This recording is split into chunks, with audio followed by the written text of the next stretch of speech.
very pleasant when you're trying to manage a team. All you're looking for is a bit of civility and a bit of decency, but they just dismiss you like you know, you have nothing to do with the bloody occasion. Will O'Callaghan, come in, good morning.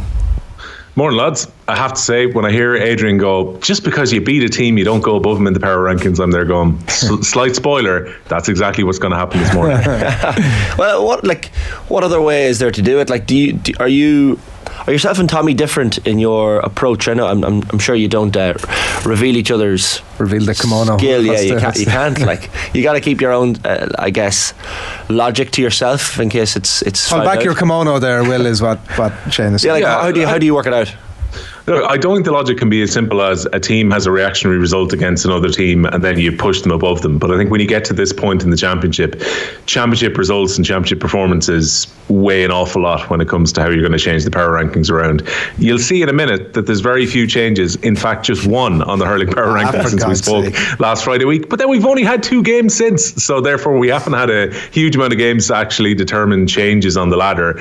And I think it actually speaks to the consistency of the power rankings up until now, is that we're looking at a case where we pretty much had the top 4 or 5 teams in the country in a reasonable position. You can argue maybe a place here or there where the top 6 were within 1 point of each other when they met in championship so far this season, and now we have very clear top 4, which is exactly the same top 4 as this time last year, because for the first time in nearly a decade we've got a repeat of last year's All-Ireland semi-finals.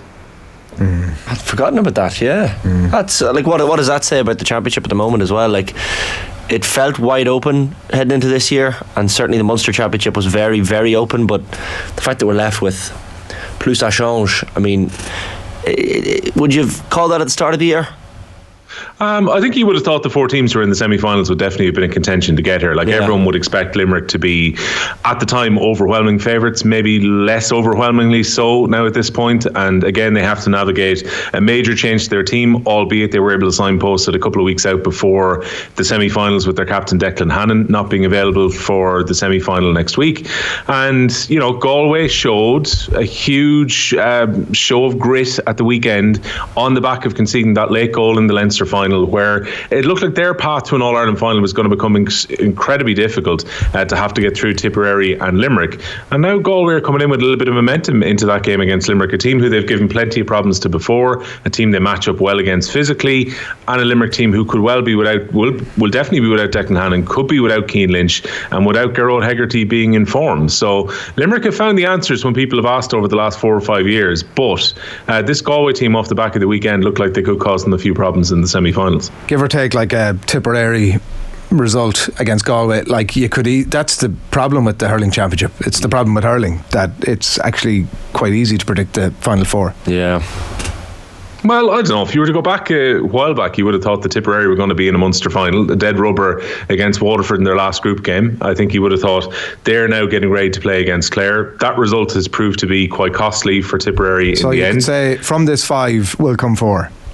Yeah, I think so. And I think Cork probably aren't too far off in 6th place as well. But I think after that, it was fairly clear that the other teams weren't going to be in contention. We probably saw that in the Dublin game against Clare, where Dublin had enough for Carlow the week before in the preliminary quarter-final. But then when they come up against the Clare team, who hurled a little bit erratically on Saturday afternoon, they'll be maybe a little bit disappointed about some aspects of their performance, particularly, again, the wides, which have been racking up for Clare this season. But when David Fitzgerald ran through the middle of that Dublin team, they caused untold problems for Dublin. Banged in 3 goals and 2 points just before half time, were 9 points up at the break, and you just felt like there was only one winner from there, and Clare were incredibly comfortable in the second half. Tony Kelly getting 3-4 from play, Mark Rogers stepping over onto the frees with Aidan McCarthy not in there. From an attacking point of view, I think Clare will be really happy. The problem that Clare will probably have on the weekend just gone by were the issues down the centre of their defence, and John Conlon still has to go through the return to play protocols over the next couple of weeks to see if he's available to play at number 6. He was a huge loss when Clare suffered that 14-point defeat to Kilkenny in the semi-finals last year, and their captain Conor Cleary at this point has to be a major doubt. Popped his shoulder a few weeks back, Apparently it was up until the Thursday of the Munster final before they made a decision that he would be unable to play. It would be huge if they could get him back, but it has looked like there's been a gap down the middle of that Clare team, which Kilkenny would be absolutely licking their lips about exploiting potentially in a semi-final again, albeit the injury news, it seems this morning in the newspaper, is very much mixed for Kilkenny. Mikey Carey won't be available for the semi-final. Looks like Mossy Keown, who would have been a natural to put in around the square, could well miss as well. But Adrian Mullen, who I believe had a small operation on his thumb after the Wexford game, is now in contention to come back in for that semi-final against Clare. And if they have Adrian Mullen back and firing ahead of that, it's a huge boost for the Leinster champions, who I'm sure with their injury profile that they've had will have enjoyed having a 3-week break before playing in the semi-finals. Just to remind the fans of the Power Rankings, 18 down to 7. We've Kildare 18, Meath 17, down at 16 it's Kerry at 15, Laois 14, your own Offaly at 13, Will, Carlow 12, Westmeath at 11, and then entering the top 10 we have Antrim at 10, Wexford 9, Waterford at 8, Dublin at 7. Do you want to talk us through 6 to 1 as a matter of protocol? I was going to say late stages, Shane, when it comes to the teams who were there from 7 back, so they haven't played since we spoke last. The only 2 teams that were involved were Carlow and Offaly, the Joe McDonagh Cup finalists, and both of them, as expected, lost their preliminary quarter-finals. Carlow were that bit closer to Dublin, while Tipperary ran riot against Offaly, but I don't think it's a reason to drop either of them the fact they lost a preliminary quarter-final. Protocol-wise, top 6, do you want to talk us through it? Yeah, well, again, look, some of these teams are out of championship before we get to the top 6. I still think that Cork are the next closest outside the teams who played in the quarterfinals. Were perhaps unlucky to be knocked out in Munster, but didn't qualify. Then the switch you've got is Tipperary and Galway. So Galway go into the top 4, somewhat on the back of that win at the weekend against Tipperary. Also the fact that they're into the All-Ireland semi-finals.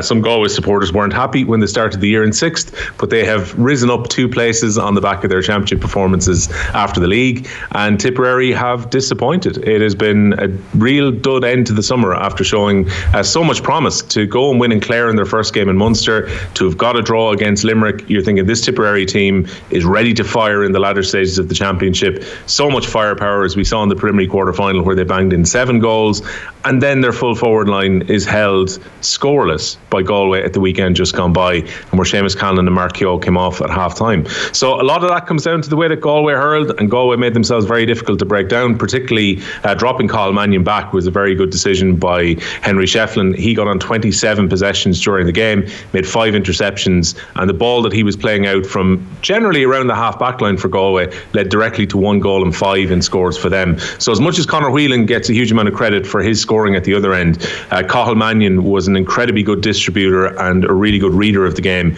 The question about Cathal Mannion now is whether he ends up playing in that position against Limerick, or does he play in a more advanced role, where last year he caused some issues for Limerick once they pushed him up. So that's a decision that they have to make, but they'll be delighted, Galway as well, that they've got Conor Whelan in the form he is right now. 7 goals and 15 from play so far this summer, and he ran riot around some really good defenders at the weekend. Not too many people will give Cathal Barrett the run around, albeit Cathal Barrett was coming back in a little bit cold, and I don't think he would have played if Craig Morgan hadn't picked up a hamstring injury against Offaly. But there were some very encouraging signs from Galway, a Galway team who had to be carrying a certain amount of psychological pain from the nature of the Leinster final and the scores they conceded as well. Skehill was a happy man on the Hurling Pod. It turns out there's no love lost between Galway and Tipwell. No, he said he was like a Cheshire cat when he was leaving the Gaelic grounds at the weekend. Such was his happiness, because he admittedly kind of felt the heat. I don't think he expected that he was going to be referenced at least twice in national newspapers yesterday. By his own admission, he has said probably crazier things on the pod during the year, and yet this is the one that goes wild. So I think the thing he enjoyed most was the All-Ireland minor winning manager James Woodlock, the former Tipperary player, last week, who referred to the podcast as, I was listening to James Skell's podcast and I heard what he had to say about hating Tipperary. So, Will, your ego, I mean, come on. Oh, look, for 1 week only, we have changed the title to the James Skell podcast. We will change it back next week. But yeah, look, again, he got to enjoy it. In fairness to him, he called it. He said that Galway were going to be up for the fight when it came to the game at the weekend. And that was a big part for, I think, for Tipperary fans, that is one of the most disappointing things, is that they lost so many of the 50-50 battles. They poked so much ball in to that Galway half-back line, who were big men that came out with the ball an incredible amount of times during the game. It was just such a flat performance from Tipperary, which is a huge disappointment because there were all the indications earlier in the year, and I still think the 2023 team has made a lot of progress compared to where they were in 2022.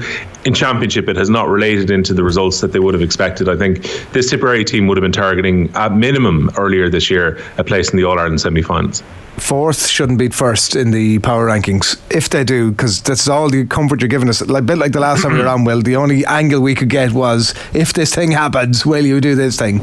If fourth beats first, are they swapping? No, I mean they won't swap, but will you put... I don't think they'll swap, but it'd be a sensational result if Galway were to beat Limerick in the semi-final, despite me giving all the reasons that Galway should have loads of optimism ahead of the game on Saturday week. At the same time, you would still think that this Limerick team have maybe got that extra gear that they can bring when it comes to the semi-final. Remember, this Limerick team, for all of the question marks that maybe have been there, that haven't been there in recent seasons, they've still got themselves into that Munster final on the last day, beaten Clare in the Munster final to retain their title for the 5th year in a row. They go into the semi-final even with question marks about players who are missing. The fact they won't have Sean Finn, they won't have Declan Hannon, they might not have Cian Lynch for that game, and still somehow this Limerick team tend to find the answers when it comes to big matches. So respectfully, they're still at number one, despite the fact that so many people were trying to get them off top spot and saying hypotheticals last time we spoke. If Clare had won, would Clare have gone ahead of Limerick? And me thinking, maybe they would if they were Munster champions. But, and it's a crazy if as well this weekend. I mean, maybe not a crazy if, but an unlikely if. Yeah, I think it is an unlikely one for that. I think Galway will come in as underdogs, but probably happy enough to come in under the radar coming into that game against Limerick. And for the other one, Clare just really have to go into that semi-final and do what they didn't do last year, which was perform to the level that we'd seen earlier in the summer. So we will see if maybe for Clare, the fact that there wasn't a flatness about the performance against Dublin will be a big hope for them, but the only issue is the amount of injuries that they've picked up, and they'll be really hoping that they clear up between now and then. Again, I'm not sure if Conor Cleary is going to be fit. I think John Conlon probably will come through, despite reports that he had taken a very heavy knock to the head. It didn't look that bad when he was coming off, but maybe it was a little bit worse than we had thought. And then there's a few other kind of lower level injuries up further in the team as well, like Shane O'Donnell. They need them all available if they're going to beat Kilkenny this time around, because Kilkenny did a real number on them last season, and maybe that's a case of Kilkenny are a bad matchup for Clare as well. Kilkenny have definitely been the team that people have been sleeping on throughout the year. There's this kind of feeling that are Kilkenny really that good? And yet here are Kilkenny as Leinster champions getting ready for a semi-final again, and probably feeling that they can go out and beat Clare for the second season in a row and get back to an All-Ireland final. So they're probably happy enough that everyone else is sleeping on them. Absolutely. Well, listen, we'll reassess the power rankings after those two semi-finals. So Saturday the 8th of July, we've got Limerick against Galway at Croke Park from 6 p.m. The following day, Sunday 9th, 4 o'clock throw-in for Kilkenny against Clare. Will, brilliant stuff. Thanks a million. Thanks, lads. Talk to you soon. That is the latest Hurling Power Rankings. I absolutely adore them lads. I have unbelievable time for them, but they're a great bunch, but it's not acceptable